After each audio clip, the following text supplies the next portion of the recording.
next education scientist comes to us from New Jersey. Michele Spiezia is now an educator, but was a former sommelier, filmmaker, and startup founder. Michele believes in the future, that the future is human, and that supporting families and embracing an uncertain future without fear is vital work. Please welcome Michele Spiezia to the stage.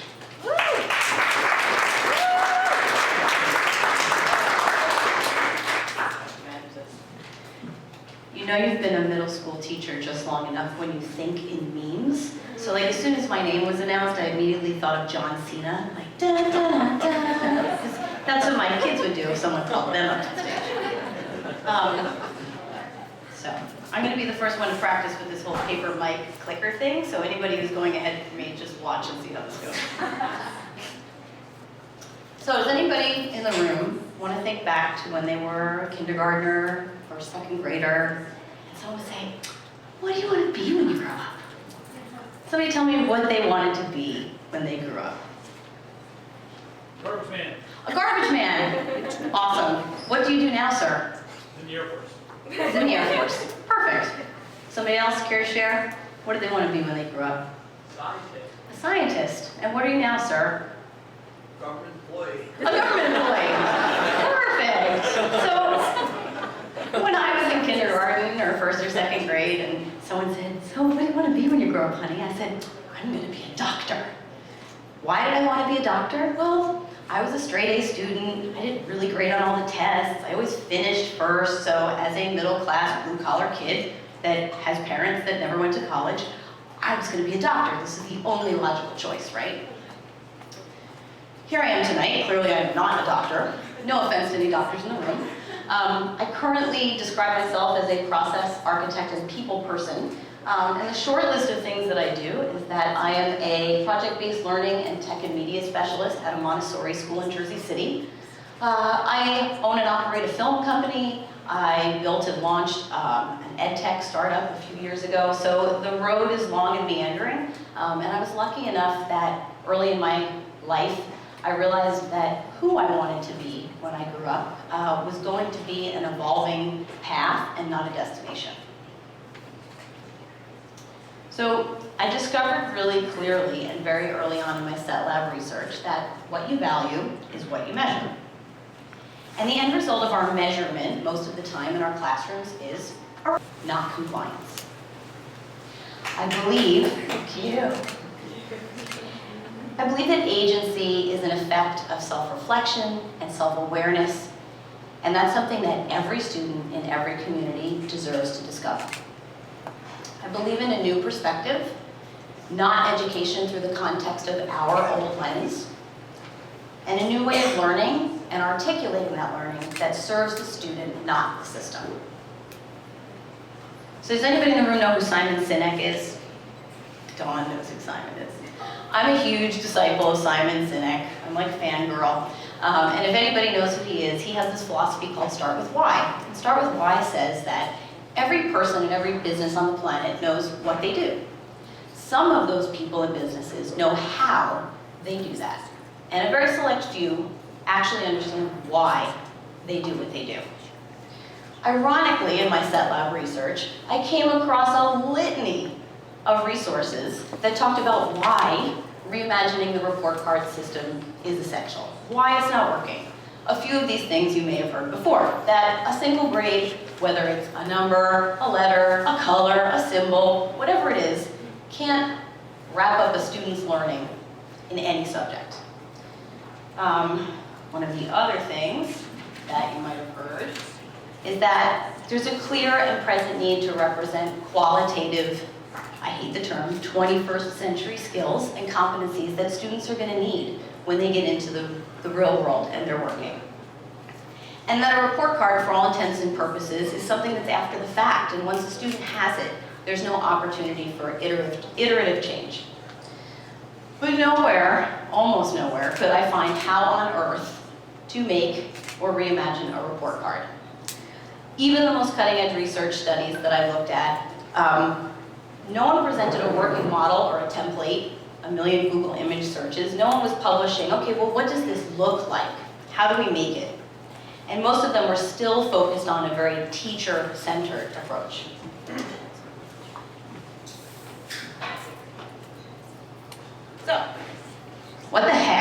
a holistic report card look like?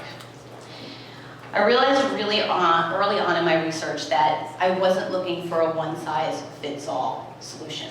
The question, will it scale, came up a ton, and I said, I don't know, should it? Probably not.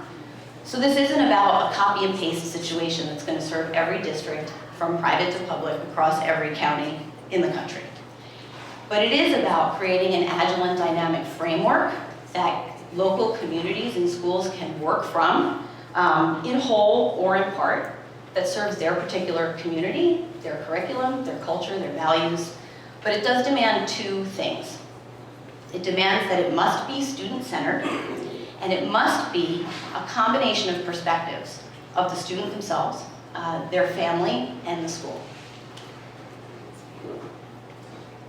So, through my set lab research, my aim was to triangulate student, school, and family perspectives to create a multi-dimensional report that serves the student, not the system. So, how the heck do we do that, right? I'm going to show you a prototype version that I have made. I think we're going to switch over to the site.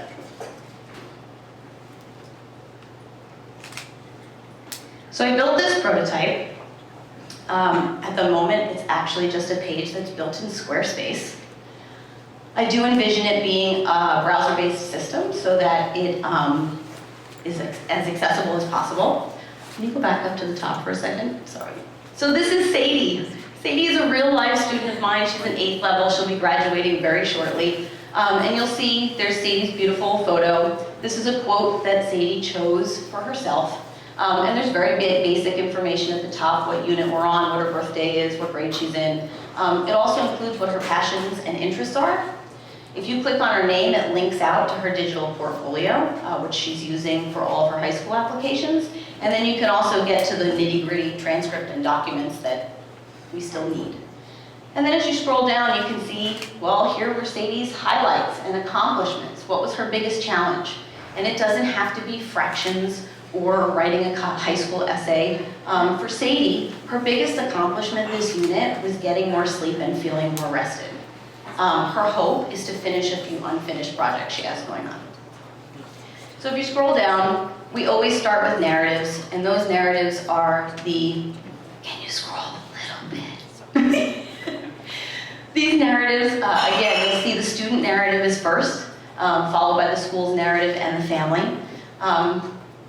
And the family one is not for real at the moment, but the school and student ones, those are our actual narratives. And the interesting thing is that it's always written to the student, not about the student. So instead of saying, this unit, Sadie was very proficient in blah, blah, blah, we want Sadie to know how we feel about her and her work. So it's always addressed to the student, each of those perspectives. And we're bringing in technology where it makes sense. So I found this really awesome tool where I could take all of the narrative text that was written about this student from all of the perspectives, and I dumped it into this AI bot. And the AI bot spit out these amazing themes from the narratives. Now, that's not a be-all or end-all or like a one-way ticket to the answer, but it's a way to use technology mindfully to help teachers come to what the themes are in the information to better serve the student. If we keep going down a little bit, you'll see a couple other pieces here. This is a placeholder for now, but this heat map is something that I'm building where we're keeping track of students' competencies, and for us that's things like leadership, adaptability, collaboration skills, empathy. And the student, the school, and the family are tracking those things, and then we're bringing all that information together, and it will show a heat map of where the students' proficiencies and challenges are. So it's super visual, really allows them to get kind of like a one-shot picture of where they are at the moment. There's a narrative there as well. And then the student, the school, and the family are each saying, hey, here's what I think is most important, and here's what we'd like to see you focus on, and then a very specific, actionable way of how we think that's going to happen. Then if you keep going down, there's areas of strength and proficiency, there's literacy and skills, and ultimately, can you scroll a little bit more? Again, very visual and very clear. If you keep scrolling down, eventually it does break out into individual coursework. So here you'll see, like, here's ELA and Humanities. Keep going a little bit more. Okay, so here's ELA and Humanities. We measure specific things, so writing, reading, homework, classwork participation. There's the project she's most proud of, her favorite memory from the unit, her biggest challenge, and then again, those narratives of the school, the family, and the student. And what we're trying to show is growth over time. So rather than the student in comparison to everyone else, how has the student grown across particular areas?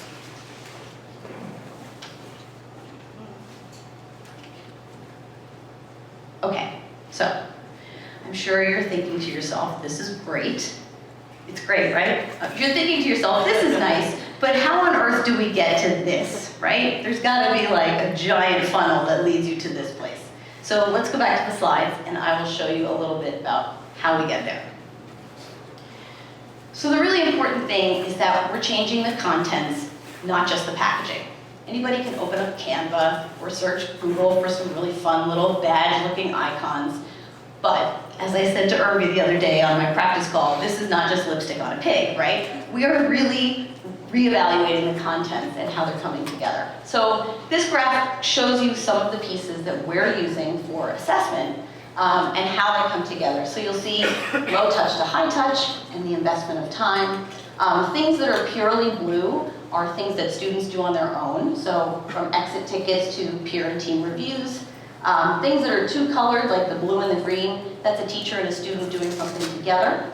And then anything that has all three colors are things that families, students, and schools are participating in.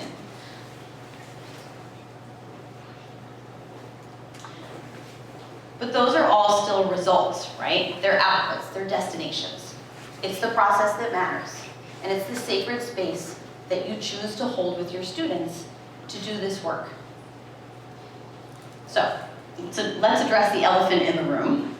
For every teacher, when I talk about any of this, they go, where the hell are we gonna find the time to do any of this? And I hate to be the bearer of the bad news, but time is a choice. How you use your time is a choice. I know we don't feel that way all the time.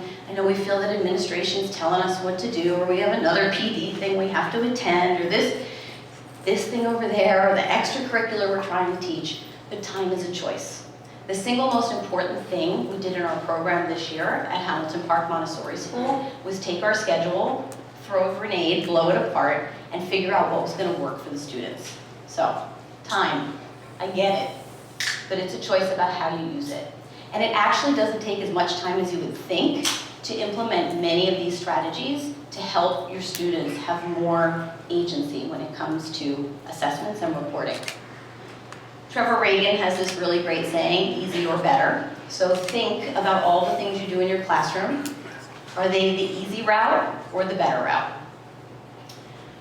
When it comes to technology, again, I'm a technologist.